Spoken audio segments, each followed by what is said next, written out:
Magandang araw po sa paggagawa ng speaker na ito lang po yung hahanda natin. Ito po yung washer. Bagay po kayo magagawa, susukatin po ninyo. Yan po yung laki ng butas ng 4 ang boy school, 4 po. Yan. Kanya lang po yung paggagawa. At sa mga gusto pong matuto, panood lang. At kung bago pa lang po kayo sa channel na International Master Speaker Inventor TV, subscribe po agad para po updated kayo sa mga ilalabas pang mga video. Ayan, titingnan po ninyo yung laki ng butas. Ito po ay para po sa inyo dahil nagmamahala na po yung speaker. Ito po ay sa 5-layer magnet speaker. Ayan.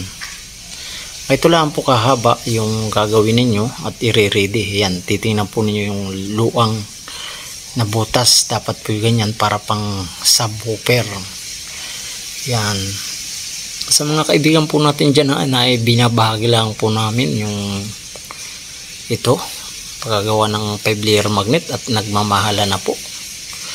Ito po ay makakuha kayo ng idea sa paggawa ng speaker na 5-layer magnet. Yan. Sa mga kaibigan po natin dyan at talaga naman pong halos di na makabili sa mahal ng 5-layer magnet, libo po. Ayan, ayan, susukatin nyo yung lapad. Ganyan lamang po yung paggawa mga sekreto na ibinabahagi natin sa inyo. Tapos po susukatin nyo yung haba pong yan. Yan po sa 5-layer magnet. Ayan po, tinandaan ko para kitang kita po ninyo. Ayan. Simple-simple lamang po ito na pagagawa natin ito. At sa mga kababayan po natin dyan na mahilig sa sounds, shout out sa inyo. Ayan po yung aming aparato na mga talaga naman pong grabe ang lakas. Ayan, ganito lamang po. Susukatin po ninyo yung likod kung gaano kalat saka yung lalim ng inyong tiyok. Ayan, lapad. Yan po, talaga pong dapat po lahat sukat. Ayan po, naka-ready. Ito na sir, yung inyong paggawa po ito. Yan sir. Ayan. 5-layer magnet, D15. 4 ang boy school. Sa mga kababayan po natin na gustong mag-order ng panggitna, ito lang po. Medyo kamahalan lang po yung paggawa natin. Mga materials talaga po nagmamahalan. Ayan.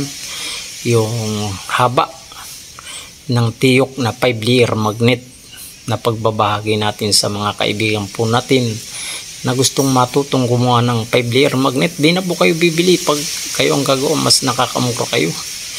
Pili lang kayo ng mga materialis. Ayan po. Kaya po subaybay lang, subscribe po agad kung bago lang kayo nadaan dito sa International Master Speaker Inventor TV. Ayan, shout out po sa lahat. Salamat po sa patuloy na pagsuporta. Ayan po. Ganito lang po.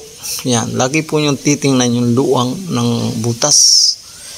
Para po ngayon hindi po kayo maligaw na kung saan po ay ito na ang para sa inyo pagkagawa ng 5-layer magnet speaker.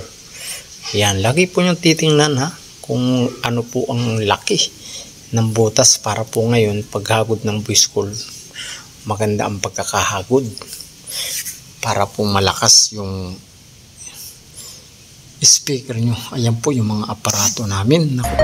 Ayan po, sana po yung parating na maayos.